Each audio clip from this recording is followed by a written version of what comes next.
तारीख 28 अगस्त 2023 को 20 साल का शिबली सादिक हृदय अपनी मां नाहिद अख्तर को कॉल करता है। उसकी आवाज काफी ज्यादा घबराई हुई होती है। वो अपनी मां से कहता है कि उसे कुछ लोगों ने किडनैप कर लिया है और वो लोग उसे बहुत ज्यादा टॉर्चर कर रहे हैं।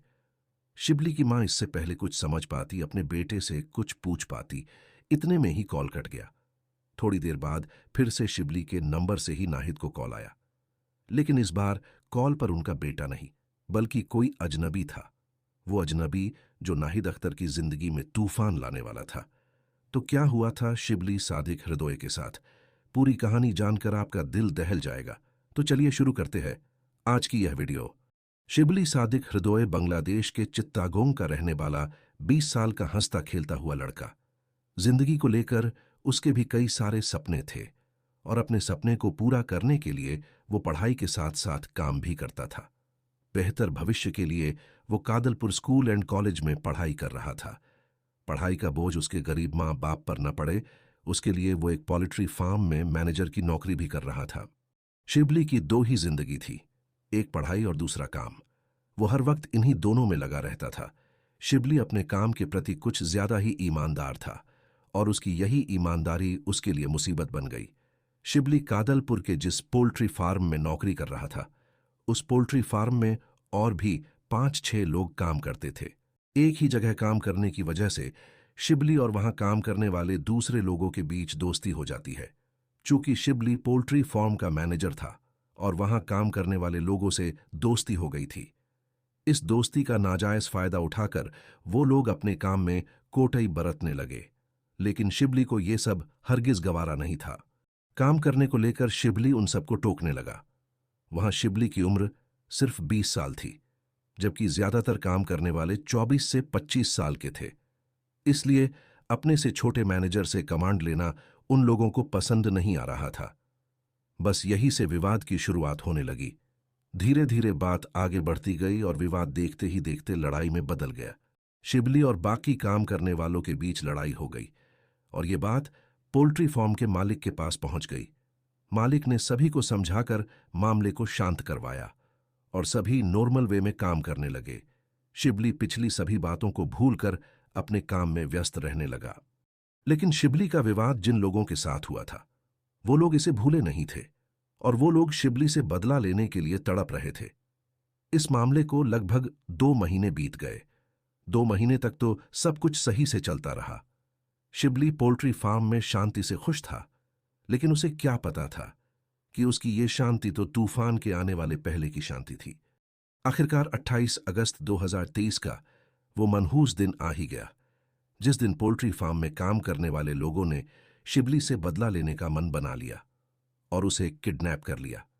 शिबली उस वक्त पोल्ट्री फार्म में काम ही कर रहा था कि उमोंगचिंग मारमा अपने कुछ साथी के साथ आ धमका और शिबली को जबरदस्ती वहां से उठाकर अपनी कार में बिठाकर ले गया। उमोंगचिंग मारमा वही शख्स था जिसके साथ शिबली के विवाद की शुरुआत हुई थी। जब ये लोग शिबली को किडनैप करके अपने साथ लेकर जा रहे थे, तब शिबली का मोबाइल शिबली के ही पास था। किडनैप होने के लगभग 12-13 घंटे तक शिबली ने मोबाइल को उन लोगों से छिपा कर रखा था और बाद में अपनी मां नाहिद अख्तर को कॉल किया। शिबली के घर वाले पहले से ही उसकी तलाश में काफी ज्यादा परेशान थे। नाहिद ने जब अपने बेटे की घबराई हुई आवाज सुनी, तब तो उनके होश ही उड़ गए। शिबली ने अपनी मां को बताया कि उसे कुछ लोग जबरदस्ती पकड़कर ले आए हैं और उसे बांध कर रखा गया है। शिबली ने बताया कि उसे टॉर्चर भी किया जा रहा है। इससे पहले कि नाहिद अख्तर अपने बेटे को कुछ पूछ पाती कि इतने में तो कॉल कट गया। इस एक कॉल से शिबली के घर पे हड़कंप मच गया और हर कोई शिबली की तलाश में जुट गया। अब ये लोग शिबली की तलाश कर ही रहे थे कि नाहिद अख्तर के मोबाइल पर एक कॉल आया और ये कॉल किडनैप करने वालों ने किया था और ये कॉल फिरौती मांगने के लिए की गई थी। किडनैपर्स ने शिबली के रिहाई के बदले उसके परिवार से 15 लाख टका की मांग की। शिबली के परिवार की आर्थिक स्थिति बस ऐसी थी कि ये परिवार मुश्किल से अपना गुजारा कर पाता था। ऐसे में उनके लिए अचानक 15 लाख टका जुटा पाना नामुमकिन था।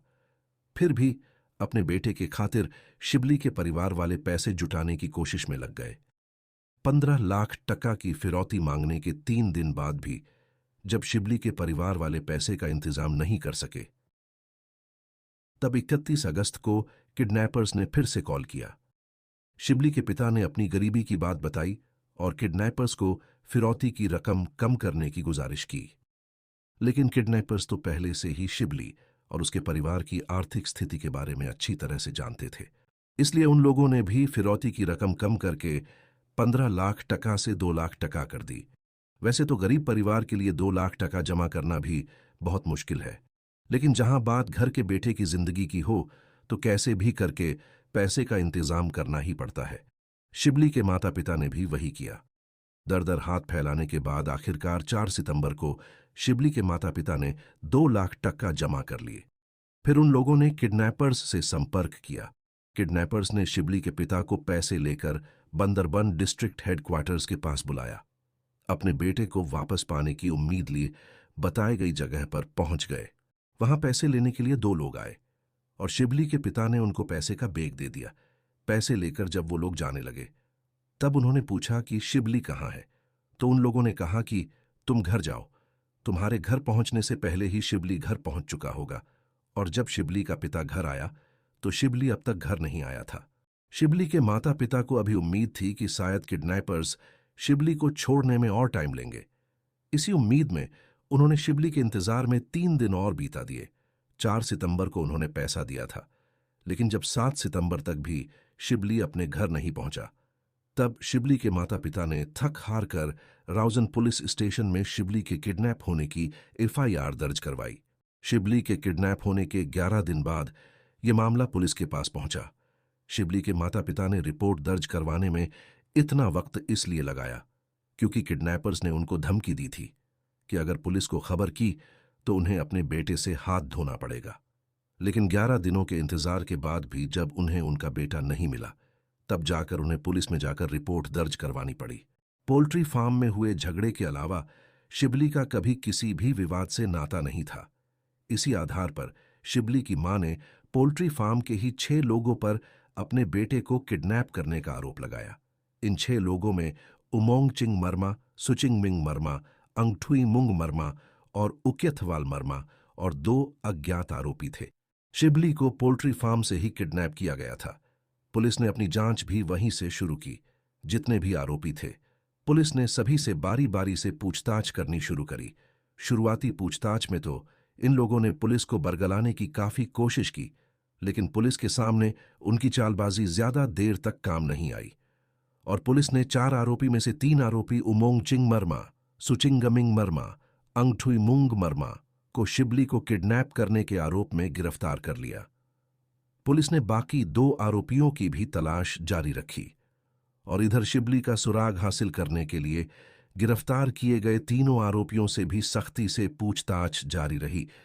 पुलिस ने 3 गिरफ्तार आरोपियों में से उमोंगचिंग मर्मा को मुख्य आरोपी माना और पुलिस ने इसी से सारी सच्चाई उगलवाई। सच्चाई ऐसी थी कि जिसे सुनकर आपके होश उड़ जाएंगे। उमोंगचिंग मर्मा ने अपने 5 और साथियों के साथ मिलकर शिबली को किडनैप किया था। शिबली की पहले तो इन सब से अच्छी दोस्ती थी, लेकिन 2 महीने पहले हुए विवाद की वजह से ये दोस्ती दुश्मनी में बदल गई और उमोंगचिंग ने अपने साथियों के साथ मिलकर शिबली से बदला लेने का ठान लिया। 2 महीने की प्लानिंग के बाद आखिरकार 28 अगस्त को इन लोगों ने शिबली को किडनैप कर लिया। वैसे तो इन लोगों का प्लान यह था कि शिबली को किडनैप करके टॉर्चर किया जाएगा और फिर इसके परिवार से फिरौती की रकम हासिल करके छोड़ देंगे। इन्हें शिबली के परिवार की आर्थिक स्थिति अच्छे से पता थी, इसलिए इन लोगों ने आसानी से फिरौती की रकम 15 से कम करके 2 लाख टका कर दी। फिरौती के पैसे मिल जाने के बाद भी इन लोगों ने शिबली को क्यों नहीं छोड़ा?